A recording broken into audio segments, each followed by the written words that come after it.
حج کا بنیادی مقصد رضائے الہی کا حصول ہے۔ حج کا دوسرا مقصد جس کے لیے حج کیا جاتا ہے، ہمیں ہمارے ماضی سے جوڑا گیا ہے۔ دیکھیے، حج کے جتنے بھی مناسک ہیں، اراکین ہیں، اور جو بھی حج کے امور ہیں، ان کو دیکھیے، اس کا تعلق ماضی سے ہے۔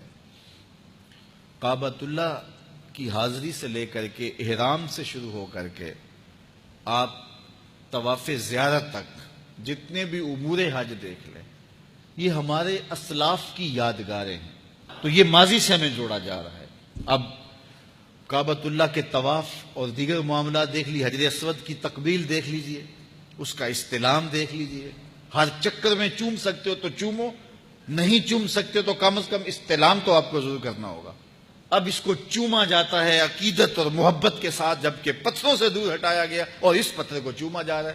یہ راز حضرت عمر نے کھولا۔ طواف کرتے ہوئے رکے، حجر اسود کو چوما اور پھر کہا، اے حجر اسود، میں تجھے کبھی نہ چومتا اگر میرے رسول نے نہ چوما ہوتا۔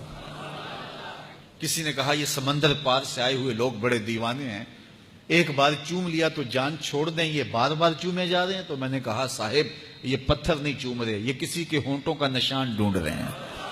ایک جگہ سے چوما، خیال پڑتا ہے حضور نے ادھر سے نہ چوما ہو، پھر وہاں سے چوما، خیال آتا ہے حضور کے ہونٹ ادھر نہ لگے ہوں۔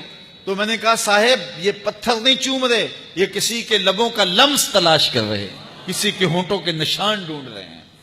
اچھا، یہ بھی پتھر آگے آئیں، مقام ابراہیم پہ یہ بھی پتھر، فرمایا گیا یہ جنت کے یاقوتی پتھر ہیں اور ان کی روشنی بجھا دی گئی ہے، اور اگر ان کی روشنی باقی رہتی تو شرق سے لے کر غرب تک روشنی ہی روشنی ہوتی، اتنا اجالا تھا ان میں۔ اور یہ حجر اسود کے بارے میں روایت ہے کہ اس کو قیامت کے دن 2 ہونٹ اور زبان دی جائے گی۔ جس نے چوما قیامت کے دن رب سے اس کی بخشش کی سفارش کرے گا، اس کی شفاعت کرے گا۔ اب یہ آ گیا مقام ابراہیم، اللہ کے گھر کا طواف کر کے 7 چکر کاٹ کے اب کہا، یہاں 2 رکعتیں پڑھو۔ یا اللہ، تیرے گھر کا طواف ہو گیا، اب کسر تو کوئی نہیں رہ گئی۔ کہا، نہیں، اگر محبت کی بولی جانتے ہو تو اپنے ڈیرے سے یار کا ڈیرا اچھا لگتا ہے۔ اتنی دیر تک تمہارا طواف نہیں مانوں گا جب تک وہاں پیشانی نہیں رگڑو گے جہاں میرے یار کے قدم آئے ہیں۔ اب وہاں 2 رکعت پڑھنی ہوتی ہے، یہ بھی پتھر ہے، وہ بھی پتھر۔ یہاں خلیل اللہ کے قدم لگے تو کہا، 2 رکعتیں یہاں بھی تم نے پڑھنی ہوگی، پیشانی یہاں بھی رگڑنی ہوگی۔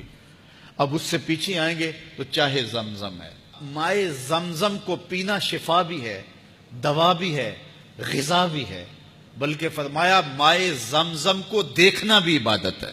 مائے زمزم ایسا پانی ہے کہ جس نیت سے پیو وہ نیت پوری ہوگی۔ بیماری ہے، شفا ہوگی، مرض ہے، دور ہوگی، دکھ ہے، ختم ہوگا، گناہ ہے، مٹ جائیں گے۔ علم نافع کی نیت کرو، رزق واسع کی نیت کرو، صحت تندرستی کی نیت کرو۔ اب یہ پانی کون سا پانی ہے؟ جس نے ایک پیغمبر کے قدم چومے ہیں، حضرت خلیل اللہ کی ایڑیوں سے پھوٹا ہے۔ اچھا، ہر پانی بیٹھ کے پئیں، لیکن اس پانی کا پروٹوکول ہے، اعزاز ہے کہ اس کو کھڑے ہو کے پئیں۔ تو یہ بھی ایک نسبت تھی جس کا احترام اور ماضی سے جوڑنے کا ہمیں اہتمام کیا گیا۔ اب آگے چلے جائیے، صفا و مروہ، یہ بھی یادداشتیں حضرت ہاجرہ بھاگی ہیں نا، دوڑی ہیں یہاں، تو اللہ نے اس یادگار کو قائم کر دیا۔ پورا حج دیکھ لیں، آپ کو ایسا ہی ملے گا، پورا حج ایسا ملے گا۔ اب صفا سے مروہ، مروہ سے صفا، صفا سے مروہ، بچے بھی دوڑ رہے ہیں، بوڑھے بھی دوڑ رہے ہیں، جوان بھی دوڑ رہے ہیں۔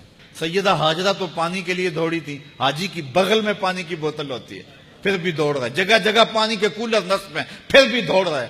مالک، کیا رنگ ہیں تیری قدرتوں کے! یہ دوڑنا بھی کوئی عبادت ہے؟ نہ انہوں نے دوڑ کے کچھ حاصل کرنا ہے، نہ دوڑ کے کوئی چیز لینے جا رہے ہیں۔ بچے بھی، بوڑھے بھی، جوان بھی، عورتیں بھی، مرد بھی، کچ کلا بھی، شہنشاہ بھی، بادشاہ بھی۔ مالک، کیا ماجرا ہے؟ یہ دوڑنا بھی کوئی عبادت ہے؟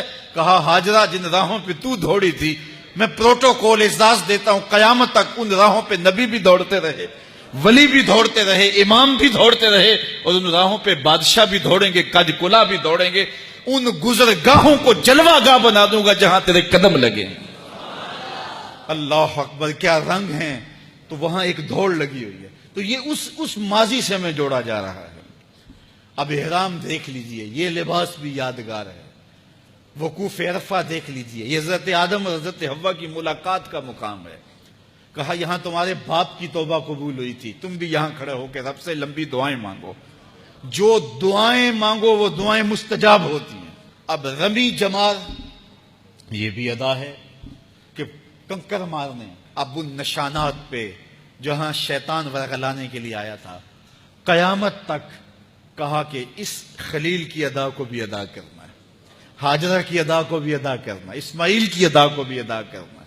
حج کا ایک ایک رکن دیکھو، قربانی دیکھو، قربانی بھی یادگار ہے حضرت اسماعیل حضرت ابراہیم علیہ السلام کی۔ تو یہ سارا حج ہمیں ماضی سے جوڑ رہا ہے، ہمارے بزرگوں کی ادائیں ہیں۔